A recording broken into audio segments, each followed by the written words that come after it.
অপেক্ষা উপন্যাসের আজকে ৬ষ্ঠ পর্ব। তারপরও ডাক্তার বললেন, বা দারুণ ছেলে তো, ছেলের খুব সাহস। ছোট চাচা বললেন, সাহস হবে না, এ হলো হার্ডনাট, এ মোটেই সহজ জিনিস না। রিকশায় ফেরার পথে ছোট চাচা তাকে আইসক্রিমের দোকানে নিয়ে গেলেন। কাপ আইসক্রিম কিনে দিয়ে বললেন, শোন হার্ডনাট, তোর মার মেজাজ তো এখন খুব খারাপ থাকে, তাকে এখন বিরক্ত করবি না। ইমন অবাক হয়ে বলল, আমি তো তাকে বিরক্ত করি না। জানি তুই বিরক্ত করিস না, তারপরও যখন বিরক্ত হয় তখন আমাদের উচিত একটু দূরে দূরে থাকা। মার মেজাজ কখন ঠিক হবে চাচা? তোর বাবা ফিরে এলেই মেজাজ ঠিক হবে। বাবা কখন ফিরবে এখনো ঠিক বলা যাচ্ছে না, তবে ফিরবে তো বটেই। কতদিন আর বাইরে থাকবে? বাবা এখন কোথায়? আমরাও এখনো ঠিক জানি না, মনে হয় ইন্ডিয়ায়। ইন্ডিয়াতে? ইন্ডিয়ার মধ্যপ্রদেশে, যেখানে খুব জঙ্গলত। আমার মনে হয় বনে জঙ্গলে ঘুরছে। বাসার কথা একসময় মনে পড়বে, তখন হুট করে চলে আসবে। ইমনের ধারণা ছোট চাচারা ঠিক কথা বলছেন না। বাবা ইন্ডিয়ার মধ্যপ্রদেশে থাকলে ছোট চাচা গিয়ে বাবাকে নিয়ে আসতেন। বাবা অন্য কোথাও আছেন, খুব কাছে কোথাও। ইমন যখন রিক্সা করে স্কুলে যায় তখন তিনি হয়তো আড়াল থেকে দেখেন। তাদের স্কুল যখন টিফিনের ছুটি হয়, তারা মাঠে খেলতে থাকে, তখন তিনি দেখে যান। একদিন তিনি চলে আসবেন, এই ব্যাপারে ইমন নিশ্চিত। এত দেরি হচ্ছে কেন সে বুঝতে পারছে না। বেশি দেরি হলে কচ্ছপগুলি দেখতে পারবেন না। কচ্ছপগুলি বড় হয়ে যাবে, তাদের ফেলে দিয়ে আসতে হবে বুড়িগঙ্গায়। ওরা নদীর পানির সঙ্গে ভাসতে ভাসতে চলে যাবে সমুদ্রে, বঙ্গোপসাগরে, সেখান থেকে ভারত মহাসাগরে, ভারত মহাসাগর থেকে প্রশান্ত মহাসাগরে। ছোট চাচা তাই বলছেন। বাবা সম্পর্কে লোকজন প্রায়ই তাকে জিজ্ঞাসা করে। তাদের প্রশ্নের জবাব দিতে আর ভালো লাগে না।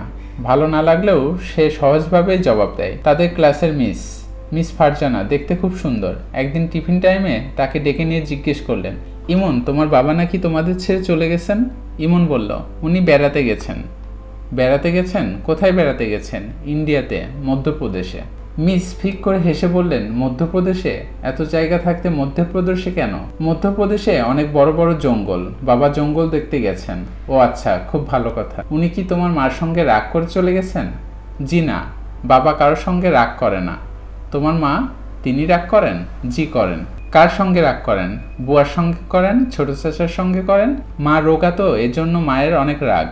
রোগা মানুষের খুব রাগ থাকে। রোগা মানুষদের খুব রাগ থাকে, এটা কে বলল? ছোট চাচা বলেছেন। উনি রোগা, এই জন্য ওনার খুব রাগ। আচ্ছা ঠিক আছে, তুমি যাও। ইমন মায়ের রাগের জন্য খুব ভয়ে ভয়ে থাকে। টিভিতে কার্টুন দেখার সময় সাউন্ড খুব কমিয়ে দেয়। মা খুব যখন হইচই করতে থাকেন তখন সে টিভির সাউন্ড পুরোপুরি অফ করে দেয়। সাউন্ড ছাড়া কার্টুন দেখতে তার খারাপ লাগে না। সাউন্ডগুলি ভেবে নেয় কোন দৃশ্যে কী রকম সাউন্ড হবে, এখন সে মোটামুটি জানে।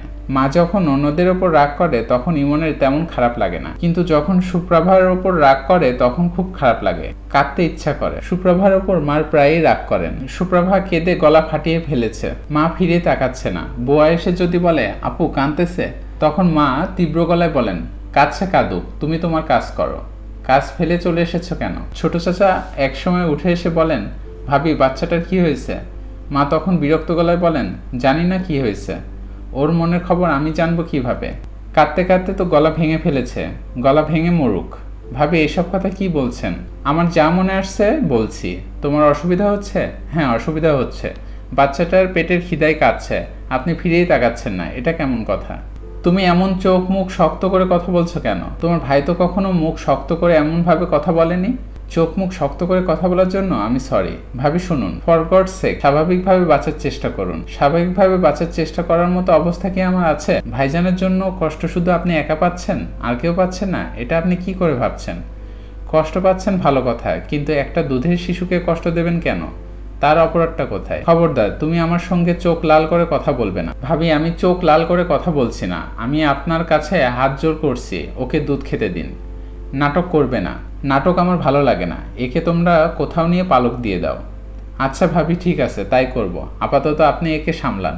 এক পর্যায়ে মা সুপ্রাকে কোলে নেন, সঙ্গে সঙ্গে তার কান্না থেমে যায়। তখন কান্না পেয়ে যায় ইমনের। সে ছোট চাচার ঘরে ঢুকে কাঁদতে শুরু করে। ছোট চাচা গম্ভীর গলায় বলেন, ইমন তোকে কেউ মেরেছে? ইমন ফোপাতে ফোপাতে বলে, না মারেনি। তোকে কেউ বকা দিয়েছে? না। তাহলে কাঁদছিস কেন? জানি না। পুরুষ মানুষ কি কাঁদতে পারে? না। ফুসফুস করতে পারে? না। হেঁচকি তুলতে পারে? না। তুই তো একই সঙ্গে কাঁদছিস, ফুসফুস করছিস এবং হেঁচকি তুলছিস, তিনটা নিষিদ্ধ জিনিস করছিস। চোখ মুছে কচ্ছপ নিয়ে আয়, একটা মজা দেখাবো। কি মজা? আগে নিয়ে আয়, তারপরে দেখবি। ইমন কচ্ছপ নিয়ে এলো। ফিরোজের কচ্ছপ দুটা উল্টো করে মেঝেতে রেখে দিল। এরা খোলসের ভেতরে থাকা মাথা এবং পা বের করে সোজা হবার চেষ্টা করছে, পারছে না।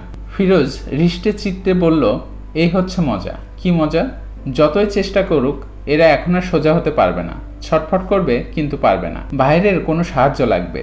তুই বা আমি যদি সোজা করে দিই তাহলে সোজা হতে পারবে। মজাটা এখানেই। মানুষেরও মাঝে মাঝে কচ্ছপদের মতো অবস্থা হয়। মানুষ উল্টে যায়, ঠিক হবার জন্য ছটফট করতে থাকে, ঠিক হতে পারে না। বাইরের সাহায্য ছাড়া ঠিক হওয়া তখন সম্ভব না। তোর মার এখন এই অবস্থা চলছে, সে উল্টে গেছে, ঠিক হবার জন্য ছটফট করছে কিন্তু পারছে না। কাজেই তোর মায়ের ওপর রাগ করেও কোনো লাভ নেই। মায়ের ওপর তোর রাগ নেই তো? না, নেই। Very good. আর একটা কথা, যদি কোনো কারণে খুব মন খারাপ হয় তখন কচ্ছপ উল্টে দিয়ে ওদের দিকে তাকিয়ে থাকবি, তখন দেখবি মন ভালো হয়ে যাচ্ছে। কেন কেন কেন করবি না? চর খাবি। আচ্ছা, করব না। আজ ইমনের মন সামান্য খারাপ, বেশি না, সামান্য।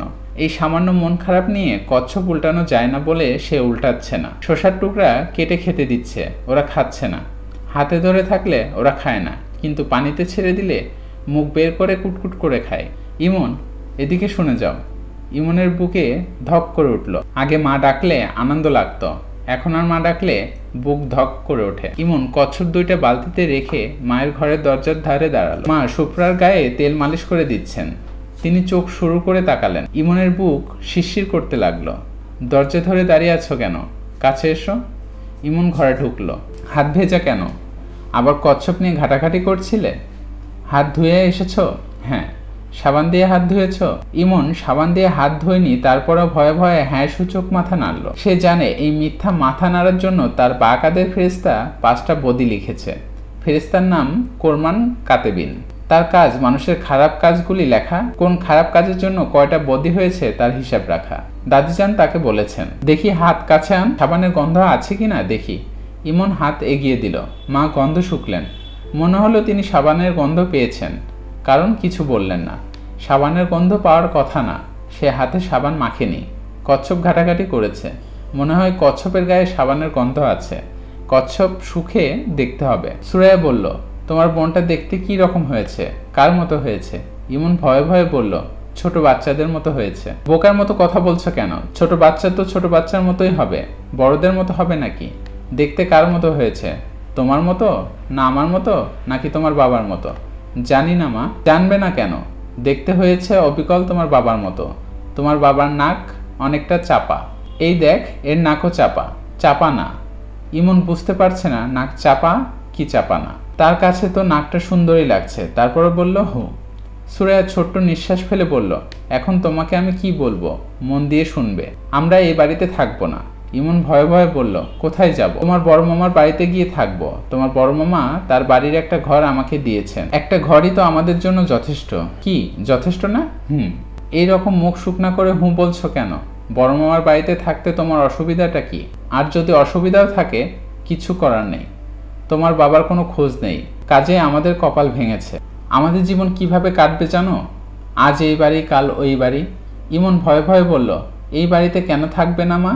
এই বাড়িতে থাকবো না, কারণ তোমার ছোট চাচার কোনো চাকরি বাকরি নেই। এতদিন সংসার চলছে গ্রামের বাড়ির ধানি জমি বিক্রি করে। এভাবে আর কতদিন চলবে? তাছাড়া তোমার ছোট চাচা আমার সঙ্গে খারাপ ব্যবহার করে, চোখ লাল করে আমার দিকে তাকায়। তার এত সাহস কেন হবে?